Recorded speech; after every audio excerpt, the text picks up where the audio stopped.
throw out your personal preferences too. Tell your brand people to go jump in a lake. That's the other thing too, right? Because they're destroying your company, honestly. And it's like, but if you have a video that you run and it doesn't work, change it and go test it again, right? Like some of the things that we see that work are some of the stupidest things that we're like, okay, I guess that worked, right? Like you just have to be really open-minded to be effective as a marketer today. And you have to put aside your personal preferences, and you have to be willing to just go and test a lot of different things that may not seem like they're going to be obvious.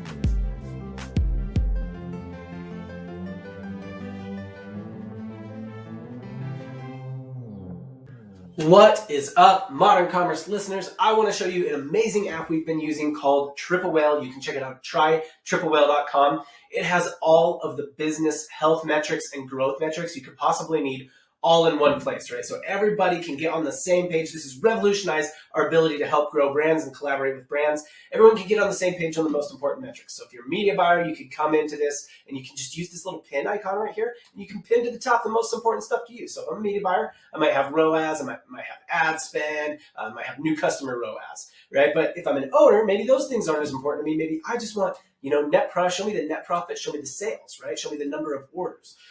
So everyone on the team can get in line, get, on the same page of what the most important growth metrics are, because it's different for every brand. So grab Triple Whale at trytriplewhale.com. Use it. I promise you it will make your growth path far more clear. And enjoy this episode of Modern Commerce. Hey, Modern Commerce, welcome back. You're here, as always, with Casey and John. We've got another hard-hitting interview for you today. We're going to continue along in the series we've been doing lately, the How to Build a Brand series. And today, John's got another awesome one lined up for us. John, what do we have today? And how are you doing? I don't want to forget to ask you.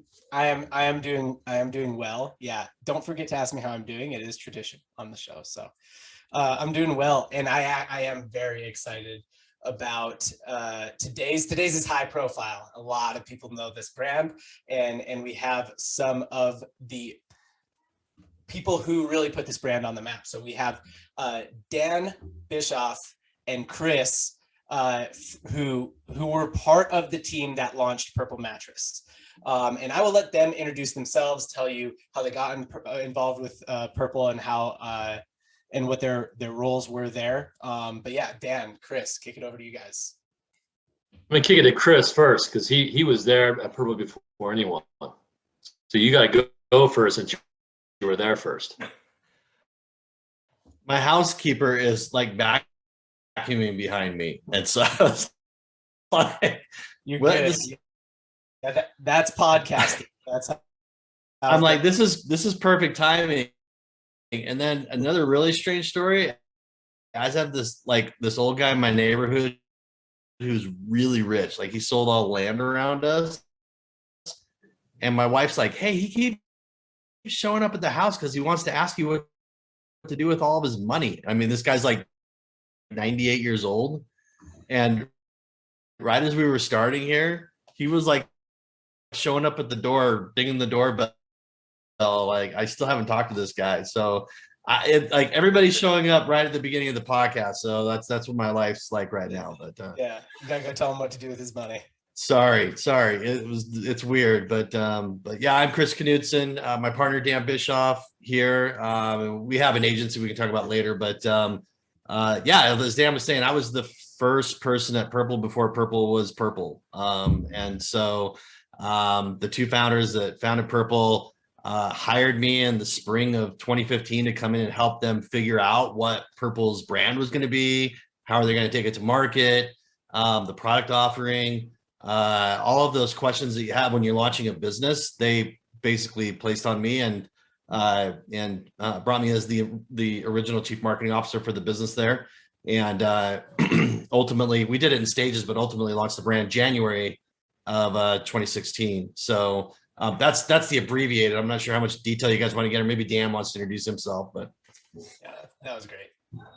Yeah, Chris brought me on that summer of 2015 to help out on the launch, and they didn't have the name of Purple. And when they decided to, they brought up some names of what they should call the brand. I thought Purple was a really stupid name. Me too. I was like, that's terrible, right? Purple, Lurple, It's a mattress brand. Why would we call it a color? I know, but turned out pretty good actually. And so I was there to help Chris out on messaging, and we launched a Kickstarter campaign in 2015, and then launched the brand officially in January of 2016. Then I joined full time in April 2016, and then led growth Purple for the next 4 years, all the ad spend on that side. Nice. Okay, so I mean, obviously, Purple, pretty well known sort of case study disruptor brand, a little bit of a DTC darling, right? So when you launched Kickstarter 2015, I think when Purple really was like on the map, on the radar for most, is when you guys launched the Harmon Brothers video ad. But yeah, so I mean, I think the Harmon Brothers video was really, as with many brands in that time period that they work with, right? Like Chatbooks, Poopery, Squatty Potty, all of those, right? So when was that? Like, when did you guys launch the Goldilocks campaign? Yeah, so it's we launched the Goldilocks campaign in January of 2016. We went to work writing that spot in the fall of 2015. We filmed it over Christmas break in 2015, and then like super fast post-produced it, built a website and everything, launched, which right out of the gate was a success. Now, one of the things I like to talk about here is that that I think a lot of people don't understand, and this is something Dan and I talk a lot about, is the Goldilocks campaign was really a key to the success to Purple launching it, but there were a bunch of other things that were like in play that were also made it really successful. Right. So the Goldilocks campaign kind of overshadows a lot of the other things, but the way that you launch a brand is extremely important. Like we were pretty progressive about, like, we went out to all the review sites in the fall of 2015. We set them all. At the time, Sleepopolis was probably the biggest one. And we partnered with all those guys at an affiliate level. We got them all to make video content, like basically Casper versus Purple, Purple versus whoever the other brands were at the time, all those guys. We got a bunch of that type of content developed before we ever launched. So if someone searched for us, they would see mattress reviews, which was really important. We took all of our Kickstarter guys. We had a mandate that the founders were like, hey, if you can sell 100 mattresses in the Kickstarter, then we'll fund like the big Goldilocks campaign. And we basically hired like one influencer who sold us 200 mattresses.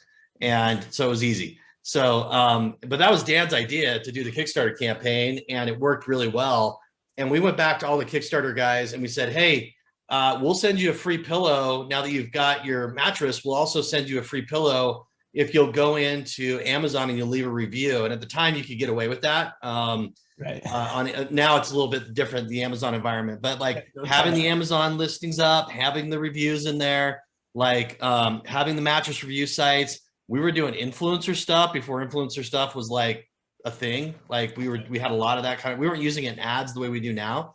But we had a lot of influencer campaigns we were running. I mean, there was a lot of things that we went and did that I think were extremely foundational, that all the combination of that with the Goldilocks campaign really caused the, like, out of the gate, it was pretty thermonuclear, like in terms of a launch. So, so that's actually something I want to emphasize. Like what you're essentially saying is like, look, you could go take a big swing, right? Like you could go take, hiring the Harmon Brothers at the time, they were the only ones doing videos like that. Now there are others that do them.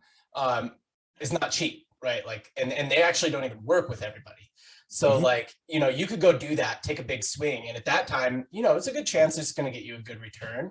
But like your likelihood to kind of like get a hit out of it and really get the most mileage out of it, like you put a lot of things in place, right? So it's like, hey, like if somebody sees this and they go search Google, they're going to see a bunch of comparison sites where we look favorable. Like, so not just our own, I mean, it's a step more than just like, make sure we set up our branded search. Like, yeah, that's table stakes. Set up your branded search if you're running any, video ads, paid ads, YouTube, Facebook. But you're saying like, no, like let's make sure we're featured in all the organic results as well, right? Let's make sure that if they go check us out on Amazon, it's got lots and lots of 5-star reviews. It looks established. It looks credible, right? So it's like all of that, all that awareness that you're going to create, right? All of that kind of demand generation you're going to do, making sure you have all the stuff in place to then capture that demand for those people who don't follow the nice, clean, neat lines we like them to follow, and watch the video, click, go to the website, add to cart, and buy right then. Especially for a mattress, you know, not a lot of people are making a mattress purchase decision the first day they see an ad. So yeah, no, I think that's super foundational. And like, yeah, thanks for sharing that for sure. Yeah, and back then, oh, go ahead, Chris. I was just gonna say a couple more things on that. I mean, it's that video cost $300,000 back then, and that was a steal. Like we like fretted over that $300,000, and they wanted to spend $200,000 right out of the gate and testing. We were like, oh my gosh, $500,000. It was nothing. I mean, we made that back in like literally days.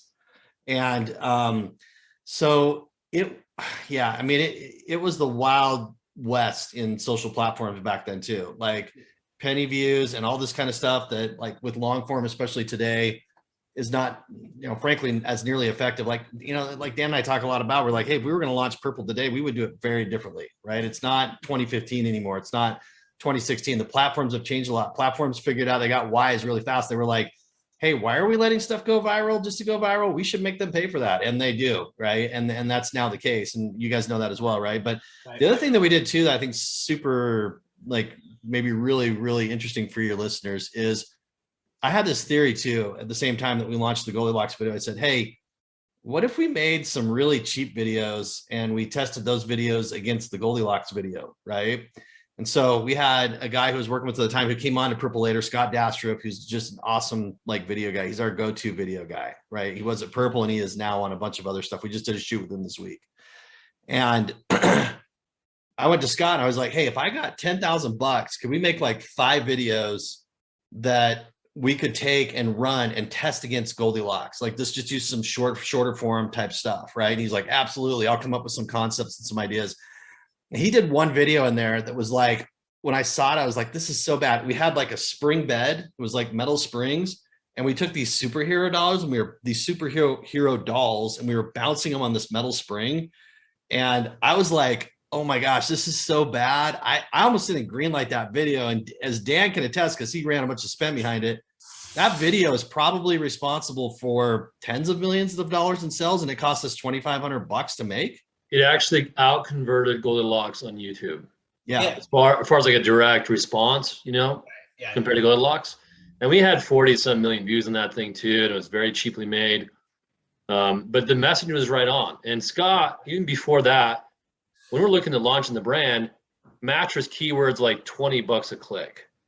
And we knew we couldn't compete the way the other mattress brands were doing it. And nobody was running video in the way that you see that Purple did it, and a lot of competitors copied afterward too. Mm-hmm. But nobody was doing that. And so the Kickstarter, and Scott wrote the Kickstarter script, and it was humorous, and it was light, and it was fun. You know, we validated a lot of these points before we went to Harmon Brothers, you know, and into the big production shoot. So in some sense, it wasn't like a huge gamble, because we already saw that we hit kind of a formula that worked. Yeah. We had those supporting videos at the same time to go with that big spend video. Right. Yeah. And it's yeah, I'm not surprised at all that something more like direct response like outperform. And actually, I will even say, you know, I don't know how much of a hand you guys had in the writing and scripting. You know, I know a lot of the times the Harmon Brothers are using their copywriters and stuff like that. But one major difference between your videos and others that they have done is immediate intro of product within the first 10 seconds. Whereas oftentimes they don't intro product until a minute and a half into the video. So I don't know if you guys had a hand in that, where you're like, no, we need to hedge our bet here a little bit, because if somebody doesn't watch a minute and a half into this, we still need to know what Purple is and intro product. That's one of the pieces of advice we give today. It's like, look, you know, you can't go do a chat books thing anymore. Too many people have done it. And, you know, if you try and do it and you don't intro product until a minute and a half into the video, you're taking that big risk that you're doing, putting money into a video like that, and you're like amplifying it.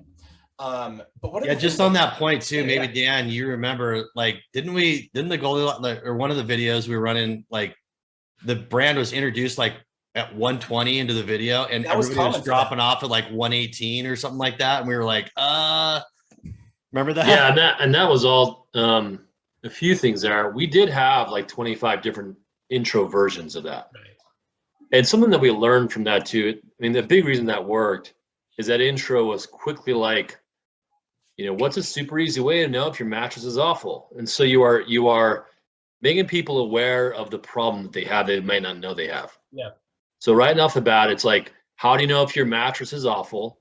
Here's a solution. So you're problem aware and you're solution aware in like the first few seconds, right? So whoever is watching that, they're like, that person's watching is interested in what you have to offer, because you're already getting that qualified viewer right off the bat. Right. The combination of that, though, with what we'll call the spectacle, Dan doesn't like that word, but the spectacle of the egg drop combined with that question, right? It made that video. Everybody wanted to watch it after that. And the actress who played Goldilocks, most of what we used in that video was stuff that she like ad-libbed in. It wasn't in the script. She's funny. I mean, she's great. Comedian. Yeah, she's a great actress, and she did a really good job on it. She's very humorous, and so she really made that video in a lot of ways. And honestly, like, yeah, we had a big script retreat, and we sat down, and yes, Harmon Brothers have their copy guys, and we have all this stuff. And the first script they delivered was garbage. Like, we rejected it, and we're like, we have to go back to the drawing board on this. And they came back really quickly with something that was what we got, which was really good. And then I think he added the Goldilocks aspect onto that, and it turned into like all of the stars really aligned on that. I mean, there was very little competition in the world. People were actually watching long form then. Yeah. Or I guess I should say at mattresses, there was very little competition. Then now it's ridiculous. There was very little competition. People were watching long form. It was a humorous and good video. We could get like penny views, right? We could spread that thing. We spread that thing everywhere. I mean, it was like, who sleeps? Everybody sleeps, man. Let's just freaking spend. Right. And we just went nuts, and it was converting at a really acceptable, like, CAC, like right out of the gate. And dude, we just went nuts on that thing. It was like $10 million in the first 60 days on that thing. And which created another problem is the machine that was originally made to build the mattress, because that was all made with these inventors, these founders. Like it really was a product that, was nowhere else. And so they had it's called the Mattress Max, and it was designed to make like 20 mattresses a day. It was a prototype. And like in a month, we're doing 100 sales a day, right? Yeah.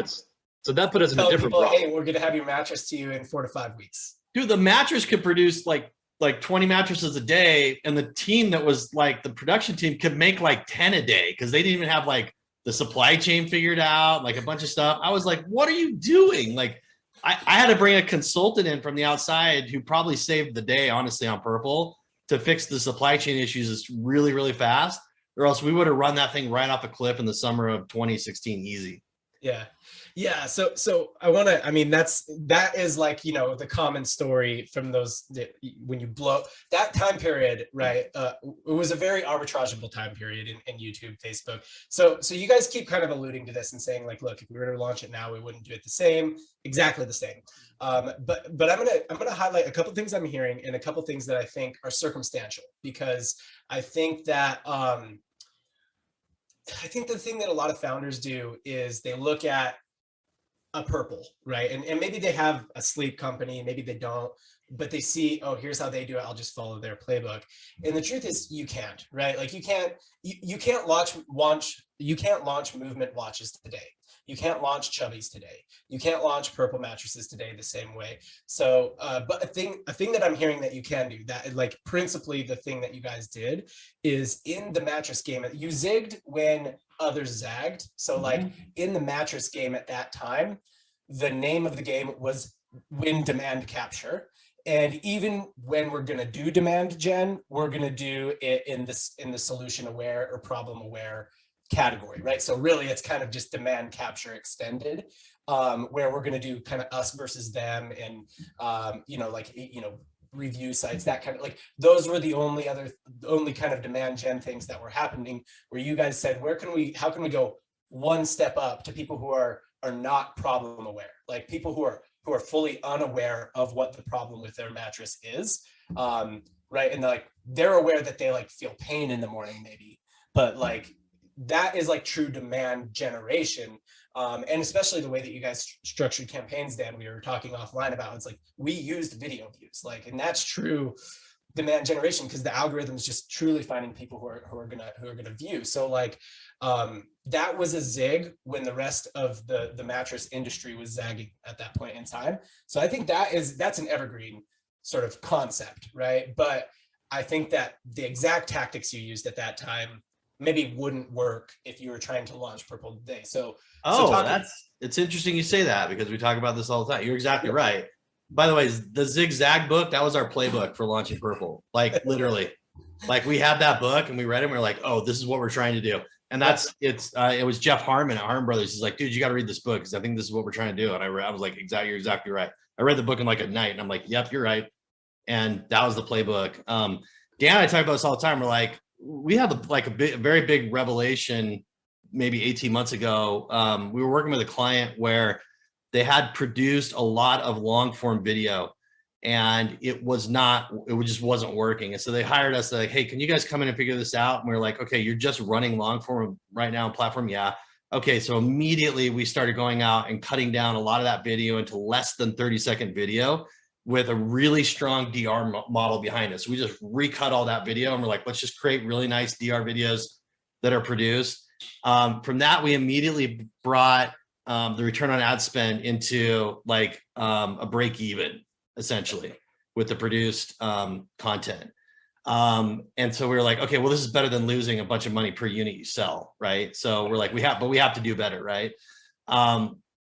They had a very good organic presence because they sell a product that's really popular with moms. And so we started going out and grabbing the organic content and taking the organic testimonials in social and building direct response ads out of that. And I'm giving you like the really condensed version of this. This is not our secret sauce, but it's like, I mean, because people are doing this, but it's something that I think we execute really well on. But we immediately cut the acquisition cost in half by introducing that type of content and just spending really wisely against it and being very attuned to the data. And then got even better metrics beyond that, past the immediate result that we were seeing there. And then just the conversations we had with people like you guys, other agencies, reps at places like Facebook and other places, it was like, this is actually what's working. Like people don't watch long form anymore. Long form is not popular anymore. It has its place. There are certain people that will watch it. We would use it in certain types of campaigns, especially in prospecting. But the thermonuclear thing right now is really like the thing that's really working platform is what we were doing. And we saw that firsthand and started replicating that across all of our clients and started seeing a way better result. We're familiar with all the agencies out there. Like we've talked to them and work with them and that are really good at producing Harmon Brothers type long form video. And they're having a really difficult time, I would say, evolving into what the platforms are really about now, honestly. They're having a hard time evolving their business model. And so the question about, well, how would you launch Purple today? Yeah, it would not be with long form video. There would be maybe some produced video aspect of that, but it would not be reliant on long form video. That would be extremely unwise. That's not a best practice anymore, right? It just isn't. Right. Especially that big of a swing, right? Like, of course, that a lot of times the model for charging for that is a very large upfront fee, possibly even royalties. Nobody wants to pay for like $300,000 for a bit, and now it's not $300,000 for Goldilocks. Like that thing would cost us $1 million today. Right. Yeah, and then maybe royalties on top of that. Even. Yes. So it's and, like, and you need to refresh creative so often. The lifetime of one piece of creative is so short. And the same company Chris was talking about, we did 600 ads for them over the year. Yeah. And so it's like you're taking one big gamble on one piece of content that might only last like a month. Yeah. So I think there's a place for big swings, right? Agreed. Like, yeah. But you got to be like, it's calculated risks, right? So it's like, I'm all about big swings, but like I mean, we're talking about Goldilocks being $1 million piece of content. Let's say you were going to go work with a team that was not Harmon Brothers, that was more trying to make a name for themselves. And they were willing to do a Goldilocks type video for like 100,000, right? Still 100,000. I think, you know, let's say you already have lots of UGC, you already have lots of that kind of short form content you guys are talking about. I'm about using that 100,000 to take a big swing, but I would almost say, like, why don't we get 10 pieces of produced content that's $10,000, right? That maybe isn't such a large production, like, you know, lift, or can we get 4 that are 25K, or can we get a whole bunch of like something else that's not UGC? Like, let's take a big swing that's different than what we're doing with that $100,000, assuming $100,000 is the right amount of money for you to take a big swing with. But yeah, like, to put it all into one piece of content today, I mean, I don't want to be the one that kind of like naysays them, because I think a lot of them are evolving in the way that they like cut it up into shorter pieces and stuff like that. But yeah, I mean, it probably wouldn't be my first bet. Yeah, Harmon Brothers has always been really smart about constructing the scripts and shooting it in such a way that they can build it into a shorter form video, right? That's still like produced. Yeah, to your example of like, hey, if somebody comes along, they got 100 grand and they're like really fixated on the idea that they got to do a long form and they do it, we would advise them to do it in such a way that it could be cut to short form. But we're not seeing, I mean, the produced content is fun. Like, it has its place, right? Like, we definitely see, I mean, we just were on for a company that we actually have ownership in, that we just did a produced piece, right? Like, it has its place. But we're seeing more organic type productions as being like, it's just what's working in platform, and it's so expensive in the platforms right now, as you guys know. It really is what's performing. But yeah, if you were going to do that, you had 100 grand, I would construct the script in such a way that it could be chopped up very easily into shorter form, 15, 20, 30-second type videos for sure. I'm going to emphasize here too that, like, yeah, I don't mean to kind of like take the mic too much even, but I think it depends a little bit on the product category. So focusing in on Purple a little bit, you guys didn't have to sell anyone on the idea of using a mattress, right? Like, everyone already knew what mattresses were and that they sleep on them. Like, everyone already has a mattress that you were selling to at the time. What you needed to do is differentiate, you know, and show your unique mechanism. So that's like what I kind of categorize as like, mattresses are a known product. So what we do with known products is we differentiate them. And, you know, oftentimes it doesn't take large production or long form to differentiate a product. Now, if it's a unique product that's like a new thing people don't know about, it might take long form. Usually with a physical product, it won't, because you can kind of just show it and show what it does. But yeah, I mean, like, maybe if it's like a new kind of supplement or something, like new kind of magical pill, which, you know, we're getting into, is there really any of that, right? But like, something like that might benefit from long form, where it's like less demonstrable and you kind of need to get people to buy into the idea of this thing. But yeah, I mean, I think being aware of like, are you a unique new product that you need to first sell people on the idea of using this and then sell people on this solution? Or are you a known product that people kind of use already that you need to differentiate? Or are you kind of like a non-demonstrable type product, right? And the creative styles are different. Yeah, I would say the thing that really sold me on Purple was it's kind of, well, I mean, the whole thing is an interesting story, but it was like, I was like, a mattress, really? Like, I mean, I got referred into the guys from Purple from a local venture capital firm that was one of the guys that was an associate there, was his nephew. And he was like, hey, can you go talk to these guys? They really need some marketing help. And I'm like, okay, fine. But I don't do mattresses. I don't know anything about this. And I went and I looked at it, and they started telling me about this company, Casper. They're like, go check out Casper. You're going to see the potential here of the market. And so I did. I went and did my research on Casper, and I saw what they were doing. And I was like, and then I went and started looking at what everybody else was doing in this D2C, like bed in the box space. And I was like, oh, they are all building the same, like mattress. They're all building the same 3 different combinations of foam and same type of cover and all this other stuff. And Purple truly has a differentiating, and it's very demonstrable, especially for video, right?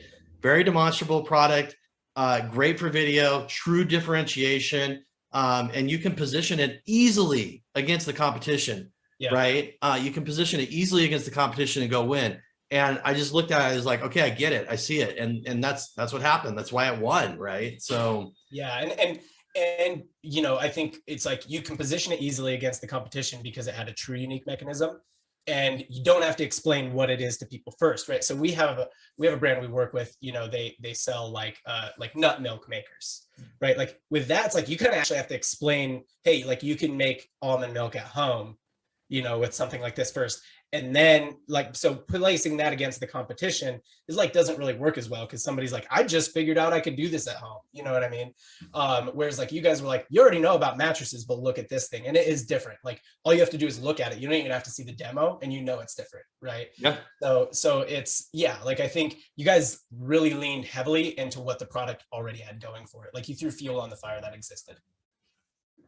One thing with mattresses is, it might be a little different now because there's a ton of mattress ads, but nobody knows what mattress they sleep on. You ask them, what brand of mattress do you sleep on? And people don't know. And so they're not like, people are not naturally fans of a mattress brand. Right. They don't even know the mattress brands except for maybe a couple of them until they start shopping for a mattress. And so with this brand, it was getting in front of that customer first. And a lot of studies we did with Facebook and with Google is the first brand that would get a click to their website would win that sale about 85% of the time. Wow. And so we were trying to generate as much demand for your brand and search volume and interest in the brand itself to drive that first click. Yeah, you're absolutely right. I know I sleep on a Purple now, but I don't know what my last mattress was before that. And people would call Purple and ask if we're Casper, right? People would call Casper, they'd call competitors of Casper and ask, because we talked to some of them too. You sell and they would get customers mattresses. thinking that they were like people don't know. They don't know the difference either, you know? Right. Yeah. It's Cool. pretty So weird. It's a pretty weird industry actually that way. I want to see, yeah, mattresses are interesting. We were talking about this last time, and this is something I'm going to shift into. So look, I mean, I think the story on Purple is sort of the meteoric rise and like how you guys ran that play. But like when you were doing that, I think you guys made a lot of right moves. And the circumstantial thing is you caught things at a right time, right? Like the platforms were more arbitrageable then. Those kinds of videos worked well then. You know, it might be a little different now. But I want to move past like that initial launch phase, because I think this happens a lot with a product that actually truly does have a unique mechanism, is like they can have this sort of like meteoric launch, but then you get into the sustain phase. And it gets hard because, you know, a lot of times there's expectations of growth that are very, very difficult, you know, in year 3, right? Or year 4 or something like that. So yeah, I want to talk a little bit about that. And especially with a mattress company where it's not like you have a lot of LTV lift there, right? Like somebody buys, they might buy again in whatever, 5, 6, 7 years, but you know, you can sell them a pillow, you can sell them some stuff, but the lifetime value of a customer is probably 1 or 1.2 of what their initial purchase is, you know, when they're buying the mattress. So once you got into that sustained growth phase, like add Purple, and I mean, you don't need to like, you know, say, oh yeah, got, you know, like you don't have to down talk Purple if it was a personnel issue, but were you guys good about like setting the right growth expectations, or did it continue to grow like, oh yeah, like we set hard targets and we hit them, or were there actual like challenges with that, like kind of point of diminishing returns of that growth?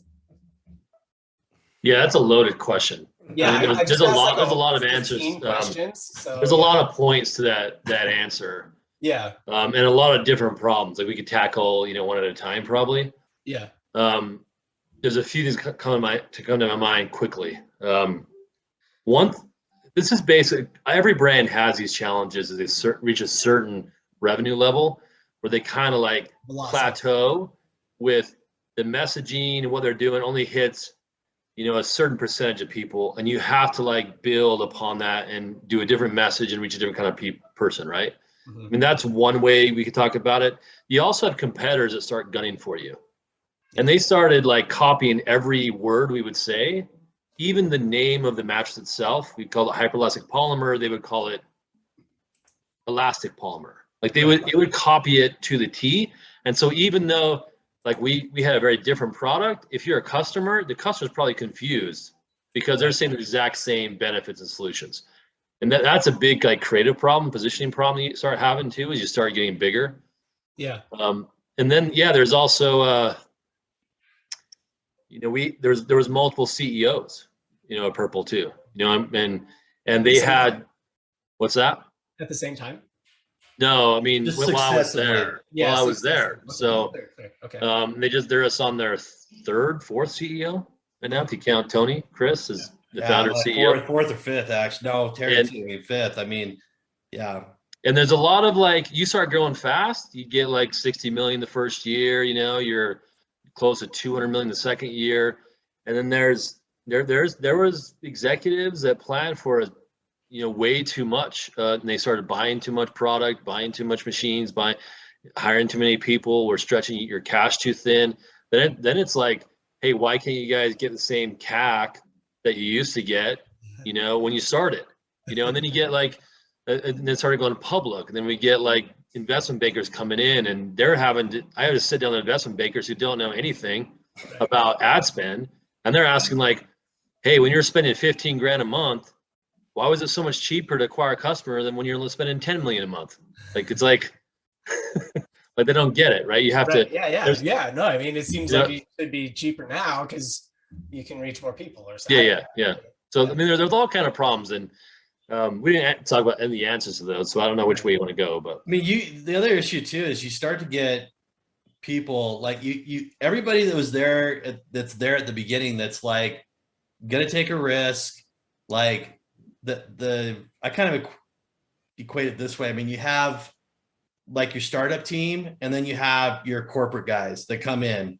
You'll start to grow it, and then everybody's like, we got to hire corporate like people, or we got to hire a freaking McKinsey to come in here and tell us what to do. We need Nike people to come and clean up the brand. We need to hire a dirty brand that made it work. You know what I mean? And then the CEO wants to come in and hire, these big brand guys, and which is a guy that happened to Purple. And it's like, okay, what do you want to be? Well, we want to be a cross between Nike and Apple, which is what every effing CEO says. Honestly, Nike/Apple of mattresses. Yeah, exactly. Every startup either wants to be the Nike of something, the Apple of something, or the Uber of something. Exactly. I mean, and it starts, and then they come in, they have all kinds of ideas. The creative guys come in, they came in from something way bigger. Now they're coming into something that's at a couple $100 million, is smaller than they've worked on. And they think that what worked at 5 billion is going to work at 300 million. And it doesn't, honestly. And so these guys are what I call big army guys. Like, they come in, they're used to like a lot of resources, a lot of tanks, a lot of guns, a lot of bureaucracy, and generally they like move really slow, and they're not the startup team. The startup team is special forces. Like, they're gritty, like they're well armed, like they're very good at shooting, like and they don't care if they kill people, right? Like, when we started out, we were like, we're going to go kill Casper.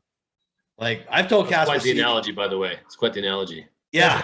I've told Casper CEO this, at one point when we talked, I was like, my goal was to destroy you. Like, honestly, like that was our goal.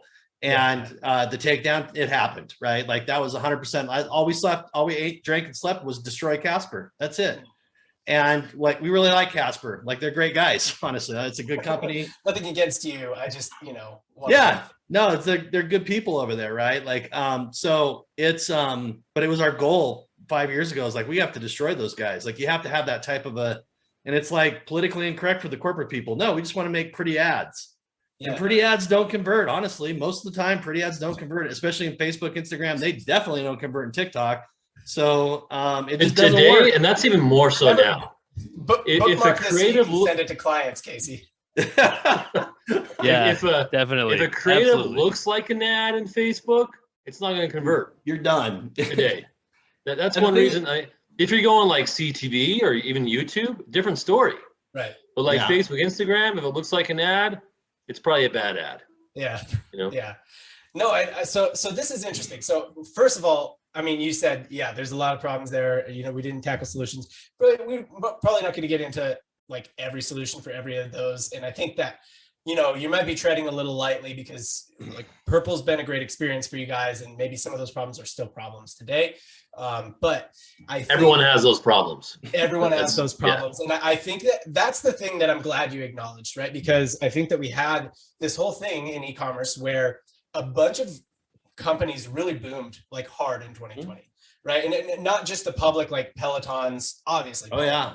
But smaller e-commerce brands really boomed in 2020, and they had the exact problem you just described. They over demand planned, right? And they overbought, and they got themselves in cash crisis. And it's not really their fault. It's like what I always say about e-commerce demand planning is like, it's direct to consumer. the thing I say about direct-to-consumer demand planning, I'm like, oh, you mean demand guessing? Like that's really what it should be called. It's best guess, right? So it's really hard to do, to like at mass scale when you need to get that product planned. But yeah, no, I think it's good that you like are not like, look, even Purple, every company has this problem. So that problem in particular of like, okay, fast growth and some of it's personnel that you stated. I want to actually ask you one question about the personnel, and then I want to ask you, how is it that you tackle that problem of like, what happens when you over demand plan, and you can't hit that same CAC and have that same efficiency. So I do want to touch base on that, and then I also want to touch base on like, I think the growth team, that startup team, they are special forces, but at what point does it mean? Is it like, well, we need a little more than a special forces team? Like we need something a little different, but maybe not the big army. Those are kind of the two questions, the two solutions that I want to focus on. The fast answer to that last question is you hire mercenaries. So like, and those are the agencies, like, right. Frankly, like, dude, people who are really good at their job don't want a job. Like, honestly, like we do not want a job wherever Dan is on the screen. Like, right. We like, okay, if you're going to hire us, it's going to be extremely expensive. It's easier to retain us and have us work with your in-house team. Right. Oh, you want to hire us? Okay. Well, you can't afford that, honestly. And that's just like people who are actually really good at their jobs. That's what they do, frankly. Like they are consultants, they run agencies or whatever. You have good in-house teams. You got good in-house teams. And those guys are kind of like, I can't tell you how many conversations we've had with people that we worked with in-house teams. They're like, hey, how do I do what you guys do? Right. Because they see, they're like, oh, if I get really good at Facebook or making videos or email or affiliates, whatever it is, they're like, dude, I can go make real money. And we pay marketing people a lot of money today, honestly. Like in-house teams get paid really well, especially in D2C, because they're hard to find. It's hard to find good people. And so, sorry, that was that was supposed to be a short answer to that last question, but I'll just say too, like COVID really quick. Like there was something like 500 D2C mattress brands going into 2020. And I don't know how many of those guys like took the hit, but we would have these calls with these mattress companies in 2020, like let's call it this time in 2020, like 2 years ago. Right, and it was either one of two things. Dude, we are blowing up. We don't even know like what happened. Like can you guys come in and help our marketing team? Because we're going thermonuclear. Or it's like, I don't know what happened. All our sales just dried up. It was one of those two stories in the mattress space. And in the companies that blew up, their investors had unrealistic expectations for the organizations that were blowing up. They thought that was like we have one client that had 300% growth in the mattress space in 2020. It's insane. And do that again every year for the next 10 years. Exactly. So the investors, that what you were talking about on the expectations is that investors typically and the boards are pushing down, and they're pushing down that pressure on the management organization to keep up that tempo, right? And it's not possible. And then it's like they should have known, looking at going, okay, what's going to happen with COVID? Like how fast is recovery going to be? Supply chain issues, all the other things that happen. Like we're still in recovery and now we're in a recession. And so everybody's sitting around in the first quarter going, why did my first quarter suck? And I've had this conversation with our clients that are selling, especially like product north of $500. I'm like, dude, we are in a recession. Like, yeah, that's why you didn't have a good first quarter. Like we're literally in a recession. It wasn't because someone effed something up in the Facebook platform. Yeah, no. Like one of our buyers or something like that. It's not because we should be targeting a different audience on Facebook. Yes, exactly. It's like you got to be in the mind frame that you're in a recession. Like if you sell a $2,000 product and it's a want and not a need, guess what? It just got a lot harder. So I'm sorry, I just went off on a tangent there. Sorry. Yeah, year over year, it's not just the economic and the uncertainty with what's going on in Russia and the whole world, but it's also like the Facebook algorithm changes on iOS. Like it was back in 2020, Facebook was much cheaper. Attribution was better. Like it was easier. That 2020 was like easy Facebook, where now it's hard. Right? It actually regressed 2 years, I think. It had been getting harder and harder for 2 years, and then everyone being at home and just like there was more time spent. It was stickier, and people were converting. They didn't have anything else to do with money. So like actually regressed 2 years in 2020, and then in 2021 it kind of went back to pace, and then iOS 14 hit, and it got even worse, right? Going back to, I think your question before is like, who do you hire? How do you build that team as you start growing? Because every time you get more spend levels, you got to have more people watching it so that things aren't falling through the cracks. Right. We were just sitting with a younger team. They're pretty good, pretty talented team. They're younger and haven't been through this experience before. They're growing pretty good right now. Yeah. And they want to build it all in house, right? They want to bring it all in house, and they want to be nimble. They want to bring customer service people up to be, ad buyers, and it's like, he's like, dude, you guys are spending over $1 million a month. Things are falling through the cracks. At this point, you got to bring experts in. You pay them more money. You reduce your CPMs by a little bit. You reduce your cost per click by a little bit. And at your level of spend, that's going to be huge money making. And you're going to be better off. You got to bring in agencies and the internal team, get a good mixture of that, get experts in this field so you can really hit the gas. Otherwise, you're going to get stuck and you're going to decline. So it's like, I think we ask actually a lot of in-house, and let's say all four of us here have a bias, right? Like, let's say we all have a bias toward agency. We're all agency people. We ask a lot of, founders, presidents, CMOs, and they all have some degree of a different answer. There's a gray scale, but there's something you said offline to me, like, Dan, where you were like, you want to do what Purple did? Like, that's not an in-house. That is so many, it takes a village to do something that big, right? Like, that's in-house, working with agency, working with another agency, working with agency vendor partner. Like, it takes a village to do something that big and that fast.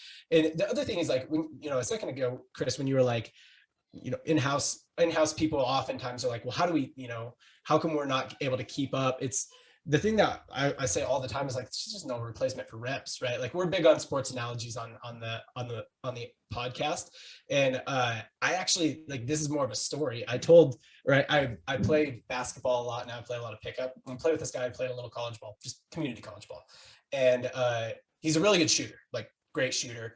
And I was asking him, like, yeah, how could I shoot a little bit better? And he's like, dude, so from my sophomore year of high school through my 2 years of community college, I went to the gym every day on the shooting gun. So, like, the thing that catches the ball and passes it back to you, the shooting gun. And I shot 1,000 threes every single day. And he goes, okay, now let's say I didn't actually do it every single day. I only did that 250 days out of the 365 day year. That means I shot 250,000 threes a year for 4 to 5 years straight. So I shot 1 to 1.3 million 3-pointers in the gym.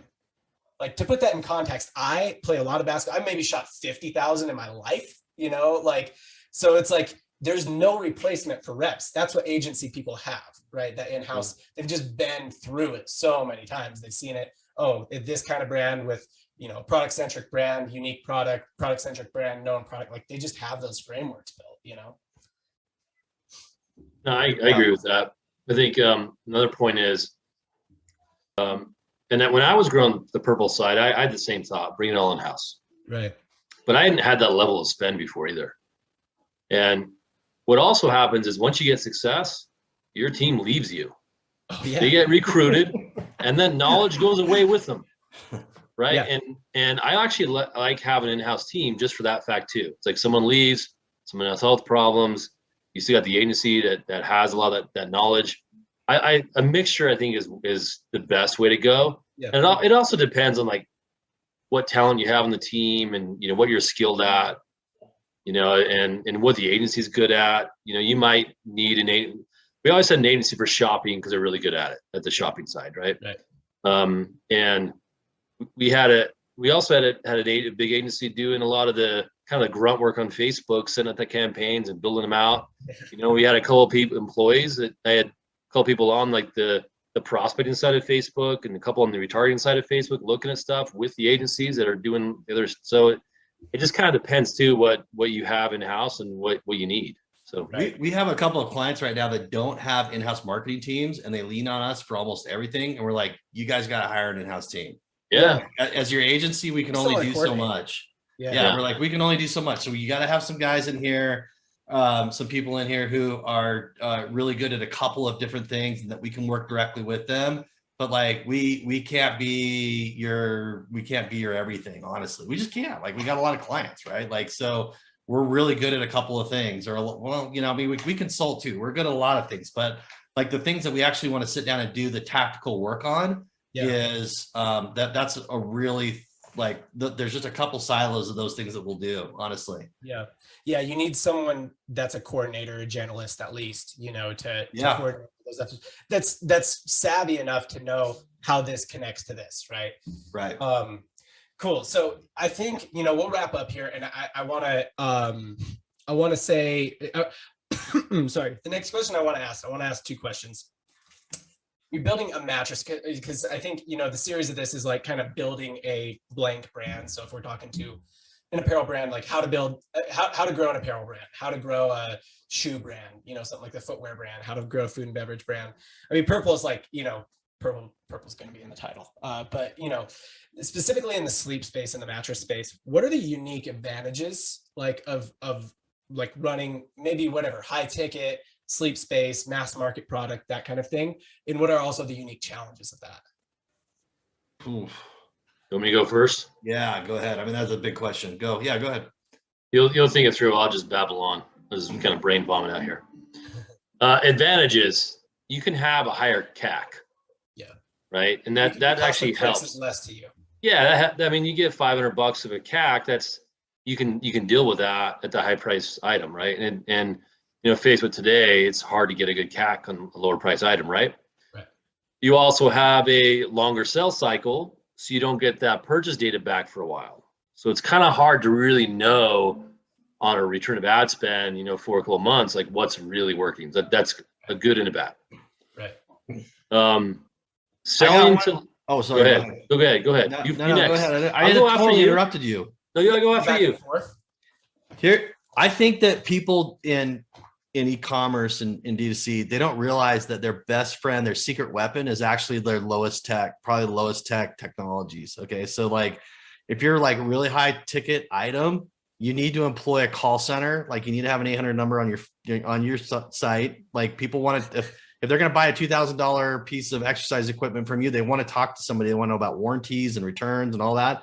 They want to talk to a human, know you're a real company. The other thing that you should be doing with that call center is employing them to in your abandoned cart. And you want like we look at abandoned cart, and then people are all the time like, well, a call center is way more expensive than email. And I'm like, yeah, but I'm setting my channels out to compete with each other. Like if the email, if the call center and get somebody the email didn't get, then great. Like I'll take it. I understand it might be more expensive, but I'm going to take that all day long. Right. Mm-hmm. The other thing is email. Like email is now like the lowest tech thing in the internet and it's still one of the most effective ways to market. Right. Like, and it's like, hey, what are you doing with email campaigns? Like email campaigns, call centers, like especially in big ticket items, like those like kind of things that you just wouldn't even think about, or you'd be like, it's too obvious to like think about how to implement it. Dude, those are the things that can totally go out and win, like then be the differentiator in channels that goes and wins, honestly. So Dan, I don't know if you were going to say something about that because I interrupted you on that, but. Hold on a second. Keep going for a second. You got a sound going on here. Oh, you got to. Okay. So we often will get people who will call and they'll be like, hey, I've got a product. It's a X $2,000 product. You know, we're struggling with this or we're struggling with that. And I'm like, okay, do you have a phone number on your website? Well, no, I don't want people calling me. Oh yeah, because that would be awful. Right. Yeah, no one ever talks about the phone number on these podcasts or anything else like it. They don't know about, you got a freaking phone number on the site. Yeah. Click the call with your thumb. Totally. And especially if your audience is a little bit older. Yeah. Mm-hmm. Right. You know, you're in your 50s or 60s. Those people want to talk to you. In fact, like we had a great success with print magazines.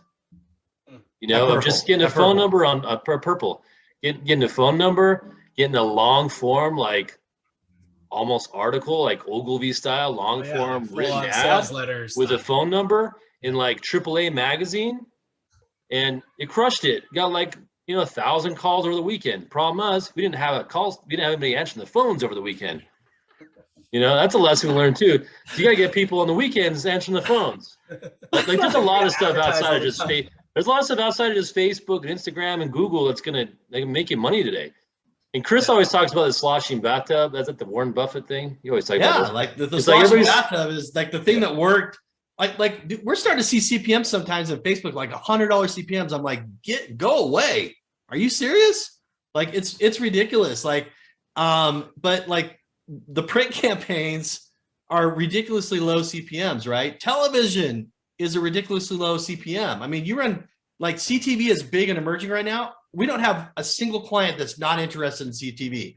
We offer those services because we brought in the best CTV guy we know to do it, because everybody's asking about CTV right now. And you can get into CTV for low CPMs, right? It's TV. And TV people are forced to watch the ad. Yeah, but they're forced to watch the ad, and it's an extremely like we can pixel that data. We get a lot of data out of CTV, and it's extremely interesting and really cool. Like in prospecting campaigns, I mean, we can do a lot in this new TV everything space, and people aren't thinking about that either. They're starting to now. Like 6 months ago, nobody was asking about CTV, and now everybody is.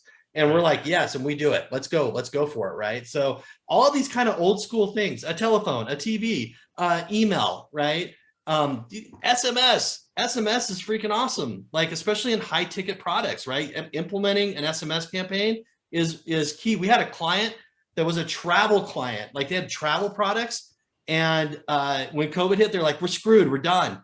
And we were like, dude, you guys just need to implement like a really smart SMS campaign. And they did, and it kind of saved them. And so it's like all of those things that everybody wants to go whiz bang, man. I need the big I need the big video. I need the big Facebook campaign.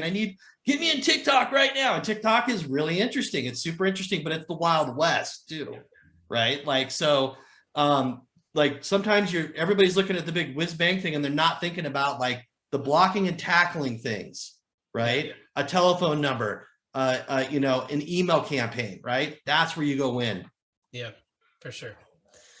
Cool. Well, we can wrap up. I appreciate you guys sharing kind of the story of how it happened at Purple, what people could take from it, what people, what things are circumstantial. That's like, look, you try and go copy this today, it's probably not going to work. The thing we like to do at the end is we kind of just do a parting shot, right? It's sort of a TLDR. Look, a lot of times it's the clip that goes at the beginning of the episode. It's like, if you didn't watch this whole thing, if you take anything from this, take this. We'll give it so kind of 20, 30 seconds, maybe 45 seconds. We'll give you guys both a shot at it, and whoever does the better one, we'll put you at the beginning. Just like parting advice, is that what you're saying? The TLDR. TLDR kind of parting shot. Tell people what this is, what we talked about. I don't remember what we talked about. I can't remember past like 2 minutes ago. I'll give you the too long, didn't read. I'll give you one piece of advice too. If you're like an D2C company, freaking move faster, dude. Move faster. Like, move with a founder mentality and not an employee mentality. And you have to in this world. But the too long didn't read is there's extremely interesting opportunities in user-generated content and video and the platforms right now. TikTok is the new frontier. Everybody's trying to figure it out. And like, go look at like older forms of marketing in D2C and employing them in D2C, telephones, TV, SMS, email, all that stuff. Massively successful channels if you implement them correctly. Like, don't ignore those things because you think that something like TikTok is the new shiny thing and you got to be there.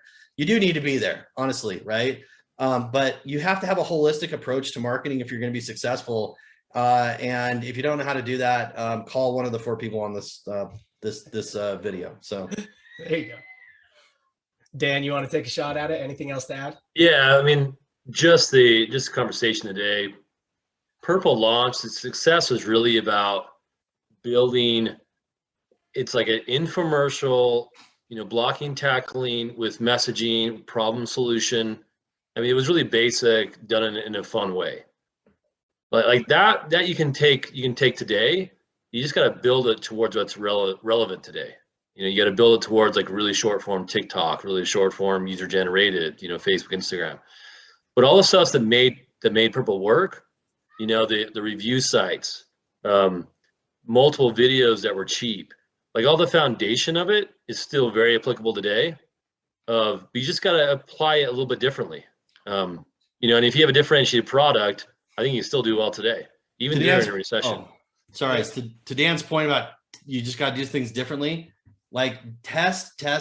Always be in a mind frame test. Throw out your personal preferences too. Tell your brand people to go jump in a lake. That's the other thing too, right? Because they're destroying your company, honestly. And it's like, But if you have a video that you run and it doesn't work, change it and go test it again, right? Like some of the things that we see that work are some of the stupidest things that we're like, okay, I guess that worked, right? Like you just have to be really open-minded to be effective as a marketer today. And you have to put aside your personal preferences, and you have to be willing to just go and test a lot of different things that may not seem like they're going to be obviously like really good. But a lot of times the stuff that I have a personal preference, I think, oh, that's really awesome. That's the stuff that doesn't work. Right. I mean, it isn't, right? And so it's really cool and it's like, so you got to get creative, and you got to get, this is why it's also good to bring out people from the outside, because they bring a different view and a different set of eyes, and they can look at your thing and go, you're not doing this and you're not trying that, you're not doing that. Let's go try those things and let's go find success, right? So be very open-minded, put aside your personal preferences and your likes and your dislikes and all that other crap. Anytime I'm in a conversation with someone who's like, oh, I just don't really like that, I'm like, well, everybody has a freaking opinion. I'm like, I don't care. Go test it. You know, so you just have to, that's how you go be successful. So honestly, I love it. So this stuff's not rocket science, honestly. No, it isn't. But it does take a lot of focus and testing and figuring it out. It does take a lot of work that way. And common sense. It also takes common sense, which most people don't have. It's crazy. Yeah. So it's fundamentals, right? Like it's like you said, you know, move fast, be on the channels where your people hang out. And then like, I think, Dan, what you said, I loved. It's like, look, yeah, we did this thing in a fun way, but like, if you look at it and you look at like some sales envelope sales letter, some guy wrote like 50 years ago, David Ogilvy wrote, it's pretty much actually the same thing. The same thing. It is exactly the same thing. You can look at a 45-second TikTok ad that really slaps, and it's actually pretty much the same thing. Same thing. And it's just kind of move fast, test, find that messaging that works. All the fundamentals, other things we know. I appreciate you guys being on. This has been fun. Really glad we got to kind of like tell the Purple Grow story on the podcast. Casey, I will let you take us out, say all the YouTube things. I wanted to hear Casey's input though in this thing too. I didn't hear any advice from Casey. No, man, Casey, these guys are full of, you know, Casey's bookmarking things that he can send to clients when they tell him that an ad, it doesn't meet their brand standards. You guys drop some things that I'm just going to straight rip, some great advice. Exactly. I'm going to send them links to this. Be like, just watch this second here where this guy says, fire those brand people, you know, like. That'll probably get Chris and I fired too. Well, we're brand sensitive. We are, but at the same time, we're like, dude, you got to lighten up when it comes to, that's not a brand message. Oh, okay. Yeah. You know, it's dumb. The fonts and the colors, like that's no big deal, right? But if it's like, well, this doesn't really feel like, I don't know, I mean to call anyone out, this doesn't really feel like Olipop, and I want our ads to feel like Olipop. Like, did you say feel like? What do you mean? Like that's so subjective, right? What they're saying is they're like, we don't like your stuff and we don't want to run it. It's like, that's your personal opinion and I don't give a crap. Exactly. So exactly. My thought is, if it doesn't sell, it's terrible brand. If it sells, it's a great brand. That's it. You got to there's some guidelines a little bit, maybe, you know. We've said it before on this, but we want brands to establish their brand identity through performance, not around performance, things that don't work. That makes no sense. Decide the brand identity and then go. That makes no sense. Yep. Exactly. 100%, dude. Cool. Casey, take us out. Dan, Chris, thank you guys for joining us today. It's been awesome. I'm happy to just kick back and kind of watch and hit some buttons over here because that conversation needed nothing else. John, thank you for leading that thing. I could never keep up with the pace of questions. I could never interview the way you do. So appreciate that. Modern Commerce, if you've been listening this far into a video, no doubt you liked it. So go ahead and hit a like on the video. Please subscribe to the channel. Hit the bell icon to get notifications about whenever we drop new content on the channel. And as always, until next time, we'll see you.